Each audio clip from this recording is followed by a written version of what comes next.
महादेव की भक्ति और दर्शन की रहस्यमय कहानी। कहानी की शुरुआत। एक बार की बात है, एक छोटे से गांव में एक साधारण युवक, जिसका नाम शिवदत्त था, रहता था। वह दिन रात अपनी मेहनत और साधना में व्यस्त रहता था, लेकिन उसके जीवन में एक खालीपन था जो वह समझ नहीं पा रहा था। उसकी आंखों में एक इच्छा थी, महादेव से दर्शन प्राप्त करना। शिवदत्त के मन में ये प्रश्न हमेशा रहता था, महादेव आखिर क्यों दर्शन नहीं देते। वह मंदिरों में जाता, पूजा करता, लेकिन महादेव की ओर से कोई उत्तर नहीं आता। वह महसूस करता कि महादेव के दर्शन के लिए कुछ विशेष करना चाहिए। यही विचार उसके मन में दिन प्रतिदिन गहरे होते जा रहे थे। शिवदत्त की कठिन साधना। एक दिन शिवदत्त ने निर्णय लिया कि वह महादेव से मिलने के लिए कुछ बड़ा करेगा। उसने निश्चय किया कि वह कैलाश पर्वत की ओर यात्रा करेगा, जहां महादेव का निवास स्थान है। यह यात्रा सरल नहीं थी और शिवदत्त को इसका एहसास था, लेकिन उसने अपने दिल में ठान लिया था कि वह महादेव से मिलकर रहेगा। शिवदत्त ने यात्रा शुरू की। रास्ते में अनेक कठिनाइयों का सामना किया, मीलों तक चलना, उबड़-खाबड़ रास्तों से गुजरना, जंगलों और पहाड़ों से होते हुए वह लगातार आगे बढ़ता गया।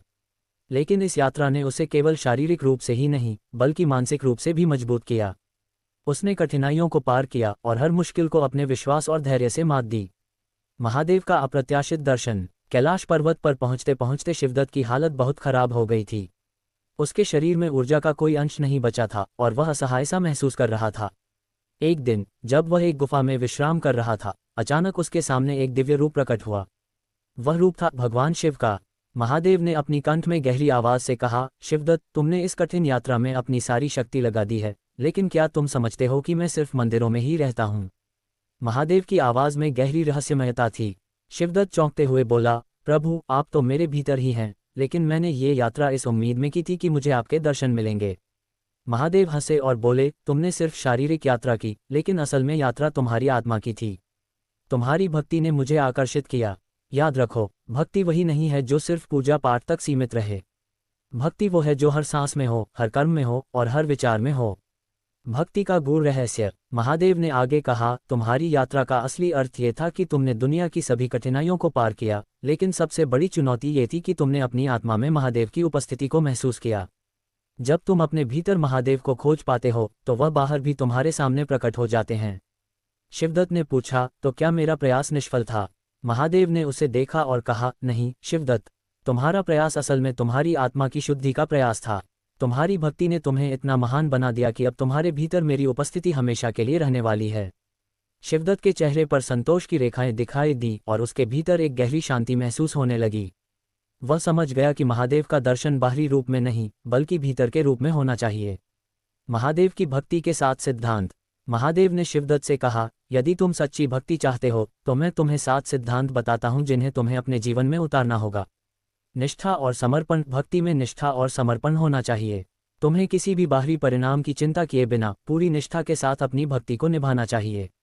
धैर्य और सहनशीलता। जीवन में कठिनाइयां आएंगी, लेकिन धैर्य और सहनशीलता से उन्हें पार करना ही असली भक्ति है। सर्वभूतहित। दूसरों के भले के लिए काम करो। अपनी भक्ति में दूसरों के लिए अच्छा करने की भावना होना चाहिए। निरंतर साधना। भक्ति कोई एक दिन का काम नहीं है, ये निरंतर साधना है। तुम्हें हर दिन खुद को बेहतर बनाने के लिए प्रयास करना होगा। स्वयं से प्रेम। महादेव कहते हैं, तुम स्वयं से प्रेम करो, क्योंकि जब तुम अपने आप से प्रेम करोगे तो तुम्हारी भक्ति का असर पूरे ब्रह्मांड पर पड़ेगा।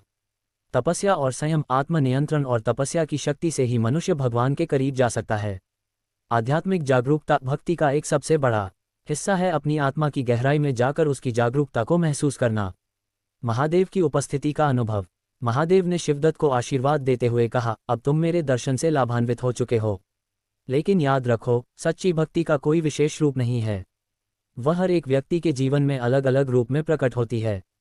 जब तुम हर परिस्थिति में मुझे याद करोगे, तब मैं तुम्हारे भीतर रहूंगा। इतना कहकर महादेव आकाश में विलीन हो गए और शिवदत्त को समझ में आ गया कि महादेव से साक्षात्कार एक विशेष प्रकार की आंतरिक अनुभूति है, जो शांति, संतुलन और एकता की भावना को जन्म देती है। कहानी का अंत। शिवदत्त अब समझ चुका था कि महादेव के दर्शन प्राप्त करना कोई बाहरी घटना नहीं है। ये तो एक आंतरिक प्रक्रिया है जो हर उस व्यक्ति में होती है जो सच्ची भक्ति, समर्पण और धैर्य से अपने जीवन को जीता है। उसने इस ज्ञान को अपने गांव में लौटकर सबको बताया। उसकी कहानी ने न केवल उसे एक महान भक्त बना दिया, बल्कि उसके गांव में भी एक नई ऊर्जा का संचार किया। अंत में महादेव का संदेश स्पष्ट था, मैं भक्त की भक्ति से प्रसन्न होकर दर्शन अवश्य देता हूँ, लेकिन ये दर्शन बाहर नहीं, भीतर ही है।